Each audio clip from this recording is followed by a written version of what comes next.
आपको 12 लिए चलते हैं, जहां इस वक्त मुख्यमंत्री जनसभा को संबोधित कर रहे हैं और विकास कार्यों की सौगात दे रहे हैं। कृषि मंत्री महोदय से निवेदन करेंगे, प्रदेश भर में प्रारंभ किए जा रहे सशक्त CLF समृद्ध दीदी डिजिटल अभियान 2026 का रिमोट दबाकर शुभारंभ करें। इस अभियान का उद्देश्य राजीविका के क्लस्टर लेवल फेडरेशन की कार्यप्रणाली और लेखा प्रणाली को डिजिटल करना है। एक बार जोरदार तालियां आप सभी की ओर से।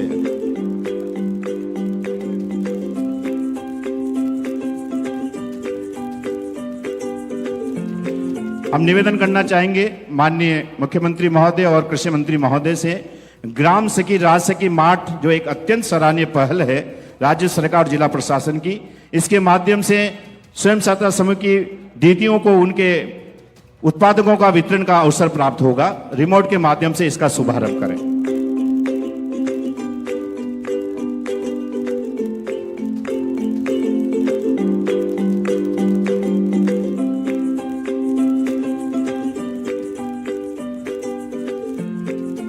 आज हम प्रधानमंत्री आवास ग्रामीण योजना के अंतर्गत वित्तीय वर्ष 2026-27 हेतु योजना के लक्ष्यों का जिलेवार आवंटन किया जाना है, जिसमें 2,89,000 आवासों के लिए 4600 करोड़ की राशि का आवंटन होना है। मैं माननीय मुख्यमंत्री महोदय और केंद्रीय कृषि मंत्री महोदय से निवेदन करूंगा, रिमोट का बटन दबाकर इसका शुभारंभ करें।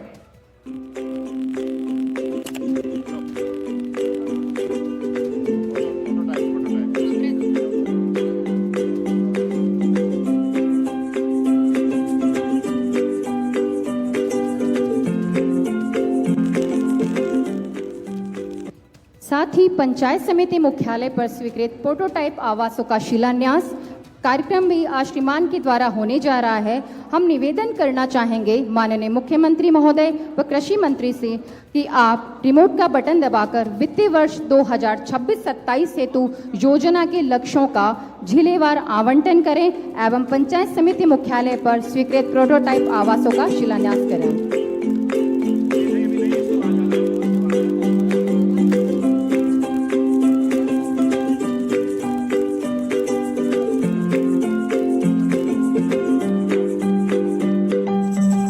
कार्यक्रम के अगले क्रम में वित्तीय वर्ष 2026-27 में पूर्ण किए गए संपूर्ण प्रदेश में कुल 1,02,000 आवास धारकों को आज गृह प्रवेश करवाया जा रहा है। 5 आवास लाभार्थियों को आज यहां पर माननीय मुख्यमंत्री महोदय और माननीय केंद्रीय कृषि मंत्री महोदय के कर कमलों से उन्हें उनके घर की चाबियां सौंपी जाएगी। पहले मैं निवेदन करूंगा रिमोट के माध्यम से प्रदेश के 1,02,000 आवास धारकों को गृह प्रवेश करवाएं। प्रदेश के 1,02,000 गृह आवासों का उनको गृह प्रवेश करवाने के लिए रिमोट के माध्यम से शुभारंभ करने के लिए निवेदन करेंगे।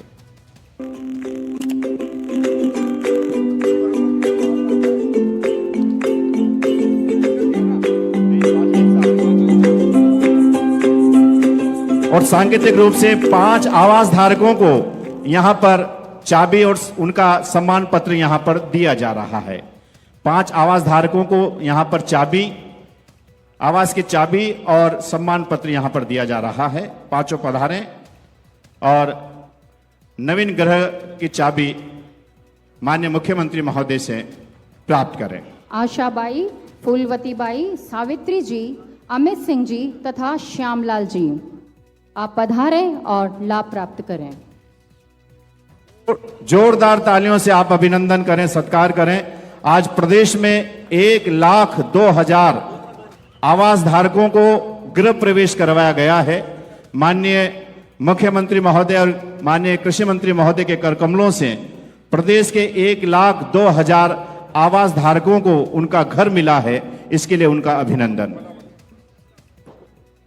इसी क्रम में कार्य योजना में सम्मिलित करने हेतु अमृत पोषण वाटिका, अमृत ग्रामीण हाट, ग्रामीण पुस्तकालय, अमृत संजीवनी पार्क, कांजी हाउस पशु आश्रय स्थल, नमो नर्सरी आदि का मैं माननीय मंत्री महोदय से निवेदन करूंगी कि आप रिमोट का बटन दबाकर उद्घाटन करें। विकसित भारत रोजगार गारंटी एवं आजीविका मिशन योजना अंतर्गत कन्वर्जेशन के तहत लगभग 2400 करोड़ के कार्यों को युक्त धारा पोर्टल योजना में सम्मिलित किया जा रहा है, जिसमें अमृत पोषण वाटिका, ग्रामीण हाट, ग्रामीण पुस्तकालय, अमृत संजीवनी पार्क और नमो नर्सरी पशु आश्रय स्थल। मैं माननीय मुख्यमंत्री महोदय से निवेदन करूंगा, कृषि मंत्री महोदय से निवेदन करूंगा, रिमोट का बटन दबाएं।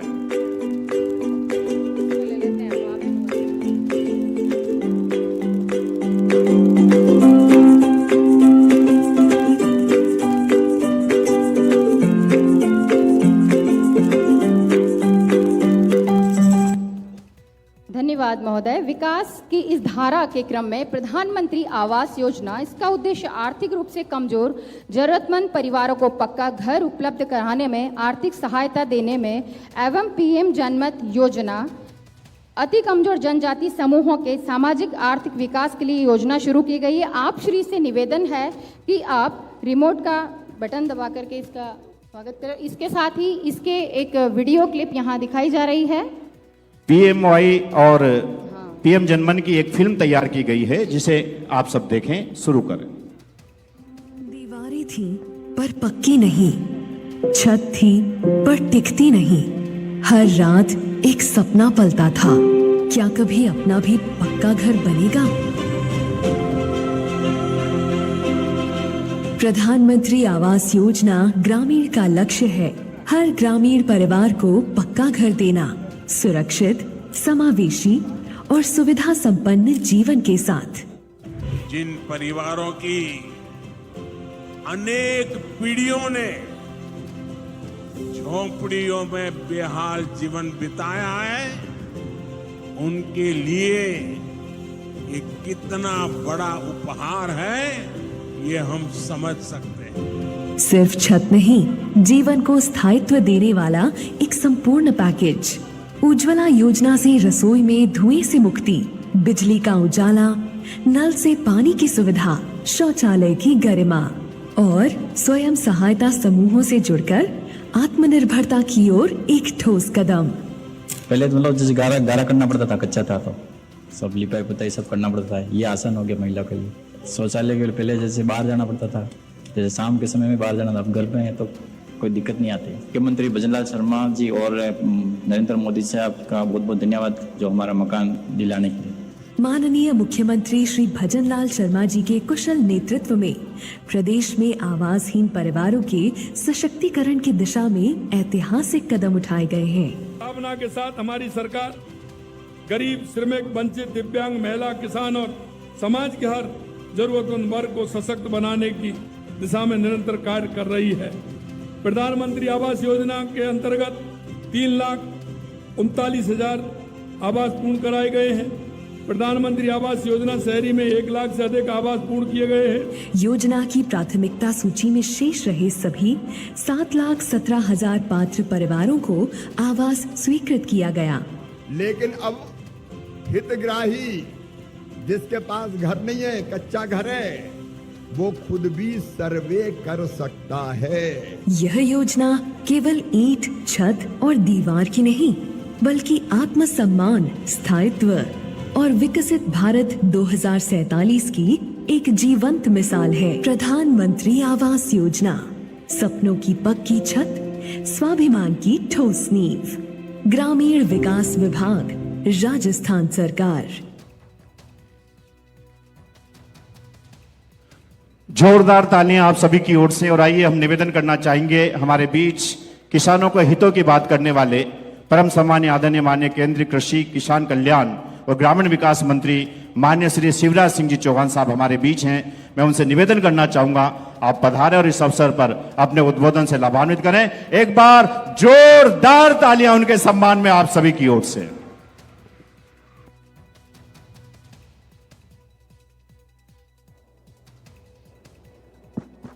भारत माता की, भारत माता की, 12 और आसपास की जनता की, सभा में आई बहनों भाइयों की और मेरे भांजे और भांजियों की।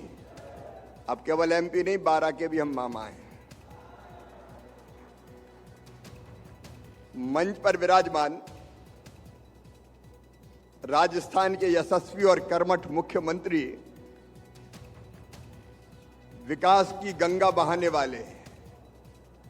अभी हम देख रहे थे एक के बाद एक योजना, लोकार्पण, शिलान्यास, आवास, लखपति दीदी। मैं तो थक ही गया वो रिमोट दबा दबा के। ताली हो तो जरा जोरदार हो जाए। हमारे मुख्यमंत्री आदरणीय भजनलाल शर्मा जी, इस जिले के प्रभारी मंत्री आदरणीय श्री ओटाराम देवासी जी, हमारे लोकप्रिय सांसद, उनके भी हम मामा हैं, आदरणीय दुष्यंत जी, माननीय विधायक छबड़ा,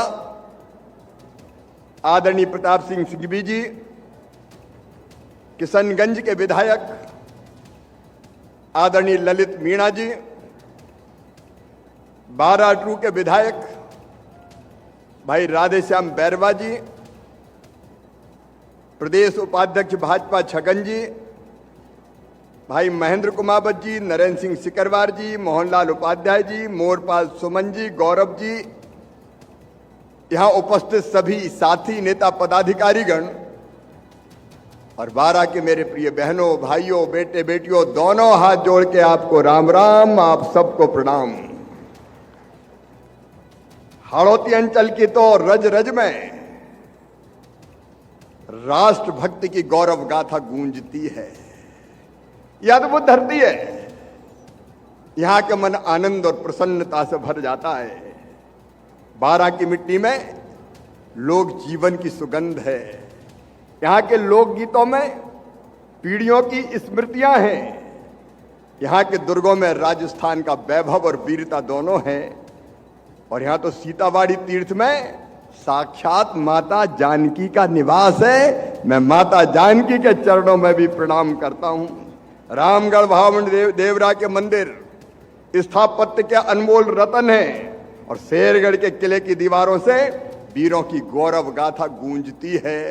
और हमारा भी बड़ा पुराना संबंध है बारा से। मैं समझता हूं कि हमारे विधायक साथीगण भी यहां बैठे हैं, आदरणीय सांसद जी बैठे हैं। शायद कोई भी चुनाव ऐसा नहीं होता होगा लोकसभा और विधानसभा का जब मैं बारा जिले में ना आया हूं। अब चुनाव में तो हम लगातार आते थे, इस बार सोचा चुनाव में नहीं, चुनाव के अलावा चलना चाहिए। कार्यक्रम तो एक बहाना था, बारा वालों हमें तो आपसे मिलने आना था, तुमसे मिलने को जी करता है रे बाबा। और इसलिए जब मुख्यमंत्री जी ने और सांसद जी ने निमंत्रण दिया तो तुमने पुकारा और हम चले आए, क्योंकि इस जनता जनार्दन से मिलना था। मेरे प्रिय बहनों और भाइयों, मैं बधाई देना चाहूंगा आज मुख्यमंत्री जी को विशेष रूप से। ये बारा की पवित्र धरा, मेहनती और परिश्रमी किसान दिन और रात मेहनत करता है, खून पसीना एक करता है, लेकिन पिछली कांग्रेस की सरकारों ने इस धरती को पानी से वंचित रखा। सिंचाई की सारी योजना अटका के रख दी। वहां की कांग्रेस की सरकार ने भी और यहां की कांग्रेस की सरकार ने भी आपस में बारा को पानी से वंचित करने का खेल खेलती रही। लेकिन मैं भजनलाल जी आपको बहुत बधाई देता हूं। सिंचाई का हमारा समझौता काली सिंध, पार्वती, चंबल संपन्न हो गया और 4 लाख हेक्टेयर से ज्यादा जमीन में है किसान भाइयों, पानी आएगा, खेतों में फसल ले लहाएगी। ऐसा एक नहीं, अनेकों समझौते हुए, यमुना का पानी हो, चंबल का पानी हो, माही का पानी हो, रहीमन पानी राखिए, बिन पानी सब सून। लेकिन अब पानीदार सरकार आई है। दिल्ली में मोदी जी, यहां भजनलाल जी लगातार काम कर रहे हैं और 2.5 साल में भी विकास के इतने काम हुए कि कांग्रेस के 50-60 साल के कार्यकाल में कभी नहीं हुए। बारे भैया भजन लाल 2.5 साल में कर दिया कमाल।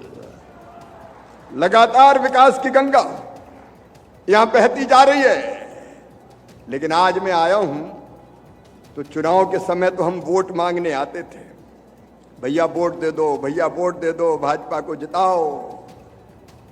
लेकिन अब आए हैं तो दिल ने कहा कि खाली हाथ मत चलो मामा, जनता तो खूब वोट देती है। और इसलिए प्रधानमंत्री जी के आशीर्वाद से आज राजस्थान और 12 क्षेत्र के लिए 3,473 चिट्ठी लिखी थी। भजन लाल जी बैठे हैं। प्रधानमंत्री आवास योजना के मकान और चाहिए, और चाहिए। जब पहली बार आया था तब भी मैं चिट्ठी लेके आया था मकान की स्वीकृति की। दूसरी बार सड़कों की स्वीकृति लेके आया और आपने चिट्ठी लिखी कि मकान और चाहिए, तो हम भी चिट्ठी लेके आए हैं। भजन लाल जी, ये मैं आपको समर्पित कर ही देता हूं। 3,473 करोड़ रुपए की लागत से 2,89,355 आवास आज राजस्थान को समर्पित किए जा रहे हैं। और उसके साथ साथ कृषि विभाग के अंतर्गत RKB-22 और कृषि उन्नति योजना के अंतर्गत 340 करोड़ 59 लाख रुपए की भी ये पत्र मैं आपके हाथों में राजस्थान की जनता के लिए सौंप रहा हूं। माननीय मुख्यमंत्री जी, आप विकास करते रहिए और हम इसमें कोई कसर छोड़ेंगे।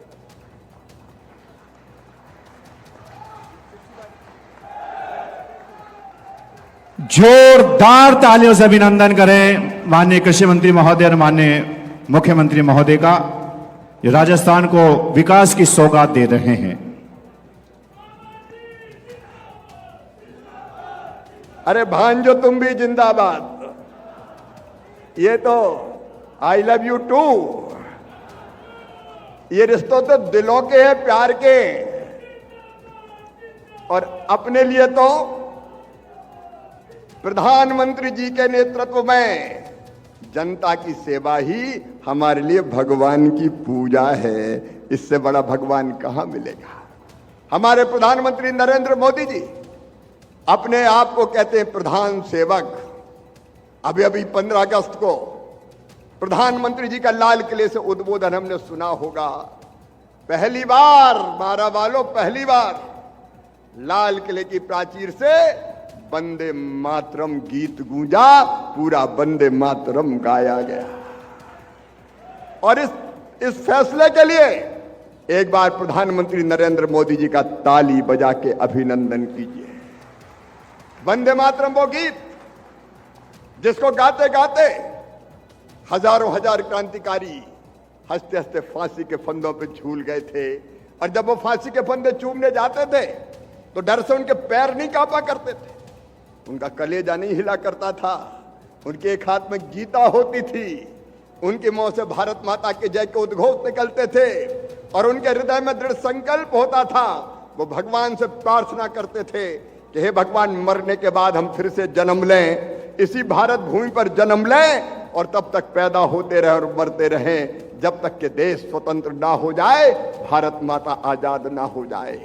क्रांतिकारी गाया करते थे सरफरोशी की तमन्ना अब हमारे दिल में है, देखना है जोर कितना वाजवे का तिल में है। वक्ता ने दे बता देंगे तुझे आसमां, हम अभी से क्या बताएं क्या हमारे दिल में है। हंसते हंसते फांसी के फंदों पे झूल गए। कई ने अपनी पूरी जिंदगी और जवानी अंडमान निकोबार के जेलों में कोलू और चक्की पीसते हुए गुजार दी। और कई ऐसे थे जिनने खोल दिए थे अपने सीने अंग्रेजी संगीनों के सामने और अपने गर्म गाढ़े और लाल रक्त से भारत भूमि को पवित्र किया था। तब जाके देश को स्वतंत्रता मिली थी, आजादी मिली थी। लेकिन आजादी के लिए संघर्ष का गान था वंदे मातरम। आज कहते हो तकलीफ होती है कि उस वंदे मातरम को कांग्रेस ने कभी सम्मान नहीं दिया। सम्मान दिया तो हमारे प्रधानमंत्री नरेंद्र मोदी जी ने दिया, अमित भाई ने दिया। लेकिन एक टीस है मेरे दिल में 12 वालों, एक टीस। जब कांग्रेस के कार्यालय में स्वतंत्रता दिवस मनाया गया और वंदे मातरम गीत बज रहा था, गाया जा रहा था, तब कांग्रेस की सर्वोच्च नेता ने उस गीत का अपमान करने का पाप किया है।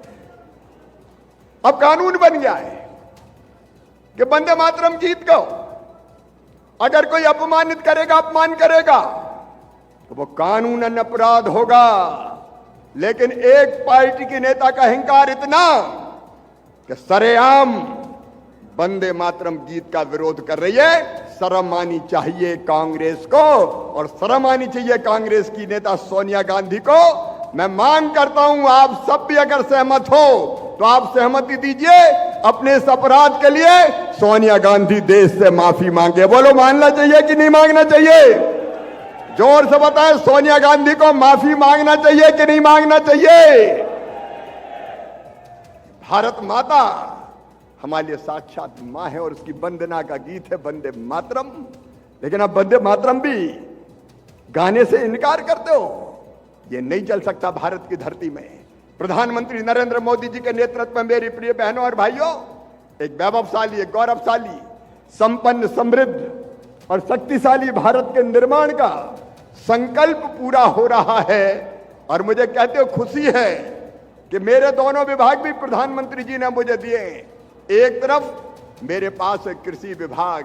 मेरे 12 के किसान भाइयों, अब पानी इस धरती पर आ रहा है। आज मैं मामा आपको आश्वस्त करने आया है कि चिंता मत कीजिए। दुष्यंत जी भी यहां बैठे हुए हैं, उनको लगातार यहां की चिंता रहती है। कृषि के रोड मैप की बात करने वो आए थे कि 12 का, झालावाड़ का कृषि का रोड मैप बनाइए। मैं दुष्यंत जी राज्य सरकार, मुख्यमंत्री जी से चर्चा करके मेरे टॉप के जो साइंटिस्ट है, वैज्ञानिक है, उनको भेज के 12 झालावाड़ कोटा के कृषि का रोड मैप बनवाऊंगा किसान भाइयों, जिससे आपकी आमदनी बढ़े। हम नई नई फसलें कौन सी पैदा कर सकते हैं? सीधे खेत से मेरे किसान भाइयों, मामा जो कहता है करता है। सीधे खेत से प्रोसेसिंग तक, और प्रोसेसिंग थे हम निर्यात तक, एक्सपोर्ट तक एक नई वैल्यू चेन कोटा के लिए, 12 के लिए, झालावाड़ के लिए और राज्य सरकार के सहयोग से राजस्थान के लिए बनाएंगे, ताकि आपका कृषि उत्पाद न केवल उत्पादन बढ़े बल्कि प्रोसेसिंग, मार्केटिंग, एक्सपोर्ट के माध्यम से दुनिया के बाजारों तक ले जाएंगे। खेत से लेके ग्लोबल मार्केट तक हम जाएंगे। कोटा 12 वालों, ग्लोबल मार्केट तक हम जाएंगे ताकि आपकी जिंदगी बदल सके। और ये एक नहीं अनेकों योजनाएं हमारे पास। मैं एक बार फिर आऊंगा और तब मैं वैज्ञानिकों को लेके आऊंगा, यहाँ के प्रगतिशील किसानों से बात करूंगा, एक्सपोर्टर प्रोसेसर से मिलूंगा और मिलकर हम ये रोड मैप बना के इस जिले की तस्वीर भी बदलेंगे और जनता की तकदीर बदलने की भी कोशिश करेंगे। अगर कृषि मंत्री हैं तो आपकी सेवा के लिए, खेती और बेहतर बनाने के लिए। और मैं अपनी बहनों से कहना चाहता हूं, राखी का दिन भी आ रहा है। मेरी बहनों, ये राखी का कच्चा धागा प्यार का अटूट संबंध होता है। प्रधानमंत्री जी का संकल्प है 3 करोड़ लखपति दीदी हमने पूरा कर दिया। अब 3 करोड़ नहीं, 6 करोड़ लखपति दीदी बनाई जाएंगी। लखपति दीदी, ये मैं मजाक नहीं कर रहा, मैं गंभीरता से कह रहा हूं। मैं तो बहन और बेटियों में ही दुर्गा, लक्ष्मी और सरस्वती मैया को देखता हूं। सचमुच में बहनें ही देवियां हैं और इसलिए एक ने अनेकों योजनाएं प्रधानमंत्री जी के नेतृत्व में भारत सरकार ने बहनों के कल्याण के लिए बनाई है। और अब हमारा लक्ष्य है, आज मैं उद्घोषित कर रहा हूं, 12 की इस पवित्र धरती से कोई बहन गरीब नहीं रहेगी। बताओ, बहनों को गरीब रहना चाहिए क्या? जोर से बोल के बताओ, रहना चाहिए क्या? कोई बहन गरीब नहीं रहेगी, हाथ नहीं पसारेगी। 1000-2000 रुपए के लिए तंग होती थी, परेशान होती थी। आजीविका मिशन के अंतर्गत हर दीदी को लखपति दीदी बनाने का अभियान हमने चलाया हुआ है। 16 लाख लखपति दीदी अभी यहां की धरती पर बन चुकी है, राजस्थान की। अब ये 16 लाख के बजाय 32 लाख दीदी लखपति दीदी बनाई जाएंगी और उसके लिए लगातार हम प्रयास कर रहे हैं। मैं कहना चाहता हूं, मेरे बहनों, 13,461 करोड़ रुपया अलग अलग बैंकों से बहनों को काम धंधे के लिए मिला है। और जिनके पास भैया कच्चे मकान हैं, वो भी सुन लेना, साफ साफ सुन लेना। हमारा संकल्प है कोई गरीब कच्चे मकान में नहीं रहेगा। हर एक को पक्की छत चाहिए, एक आशियाना जहां उसके बच्चे गर्मी में, सर्दी में, बरसात में चैन की सांस ले सकें। वो एक आशियाना तो चाहिए। चाहिए कि नहीं चाहिए बताइए? जोर से बताओ, चाहिए कि नहीं चाहिए? एक घर तो चाहिए। और इसलिए आज भले 2,89,000 घर दिए, लेकिन प्रधानमंत्री जी के संकल्प को हम पूरा करेंगे।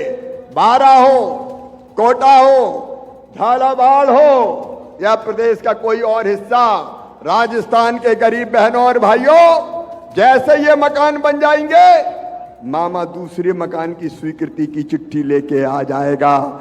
हम लगातार तब तक मकान बनाएंगे जब तक हर गरीब का पक्का घर ना बन जाए, हर गरीब का पक्का घर ना बन जाए। आपकी जिंदगी बदलना, आपकी जिंदगी में परिवर्तन लाना, यह हमारे जीवन का लक्ष्य है। और एक जानकारी और कार्यकर्ता बहनों और भाइयों आपको दे रहा हूं, हमने प्रधानमंत्री ग्रामीण आवास योजना में कई तरह के परिवर्तन किए हैं। अभी मैं देख रहा था कितने गरीब ऐसे हैं जिनके पास अभी घर नहीं है, तो उसके लिए सर्वे किया गया है। और उस सर्वे के अंतर्गत मेरे सभी बहनों और भाइयों को मैं बताना चाहता हूं, 29,13,749 नए सर्वे यहां किए गए हैं। 29,13,749। अब इनका एक बार यहां फिजिकल वेरिफिकेशन हो जाए। फिजिकल वेरिफिकेशन पूरे होते ही बचे हुए जितने गरीब हैं उनके लिए भी मकान आवंटित कर दिए जाएंगे। और हमने नियमों में बदलाव किया है। 3 बड़े परिवर्तन नियमों में किए हैं।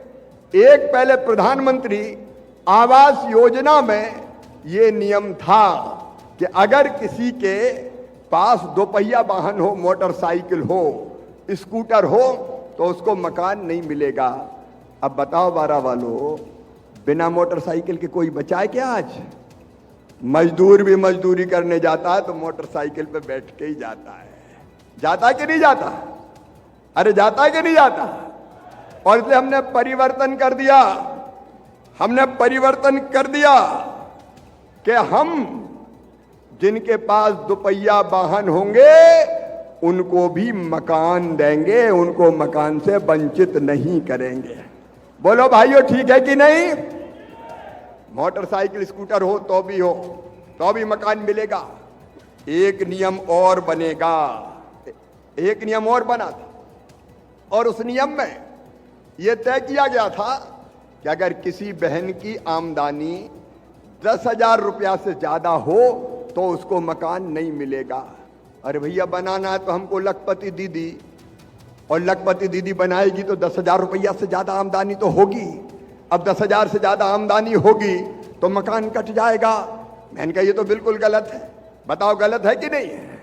अरे ज्यादा कमाई करे तो मकान क्यों कटना चाहिए? नहीं, कई दीदी सोचेगी ज्यादा कमाओ ही मत, नहीं तो मकान नहीं मिलेगा। और इसलिए अब तय कर दिया है कि 15,000 रुपया महीना भी अगर मेरी बहन की आमदनी होगी तो भी उसको मकान दिया जाएगा। बोलो ठीक है कि नहीं? राम की चिड़ैया, राम कोई खेत, खाओरी चिड़ैया, भर भर पेट, चिंता करने की कोई जरूरत नहीं है।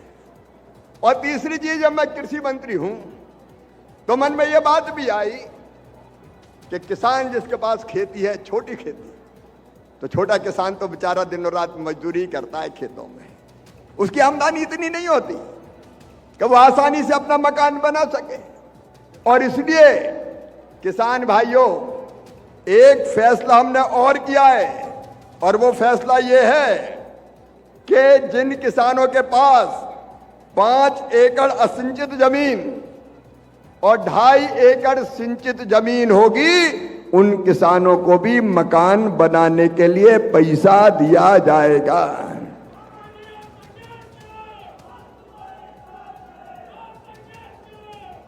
अरे आप मकान बनाओ, हम आपके साथ हैं।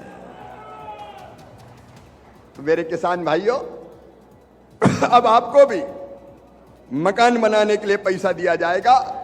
मैं जिला प्रशासन से आग्रह करता हूं, मेरे विधायक साथियों से निवेदन करता हूं कि भैया ये जरा सर्वे अर्वे ठीक से हो जाए। कई बार जो फिजिकल सर्वे होता है उसमें नीचे के लोग बेईमानी कर देते हैं, अंधा बांटे रेवड़ी चीन चीन के दे नहीं हो जाए। और इसलिए नीचे ध्यान रखना, हमने ये नियम बना दिया है कि जो मकान की फाइनल सूची आएगी सर्वे के बाद, अगर किसी को आपत्ति हो तो वो भाई आपत्ति लगा सकता है। वो सूची हम पंचायत भवन में चिपकाएंगे, पूरी पंचायत भवन में चिपकाई जाएगी वो सूची। और किसी को ये लगे कि मेरे साथ अन्याय हो गया तो तुरंत आवेदन दे देना। मैं विधायक साथी माननीय सांसद जी आपसे भी कहता हूं कि कार्यकर्ताओं को लगा कि आप भी चेक करवा लेना, किसी पात्र आदमी का घर कट नहीं जाए किसी भी कीमत पर, क्योंकि अभी नाम कट गए तो वो बिना घर के रह जाएंगे। लेकिन मैं सभी पंचायतों से आए हुए सरपंच, अब आके तो चुनाव होने वाले, उनसे भी कह रहा हूं एक योजना और अद्भुत बनी है, विकसित भारत जी राम जी। ये विकसित भारत जी राम जी पहले मनरेगा थी, मनरेगा में कई तरह के घपले थे।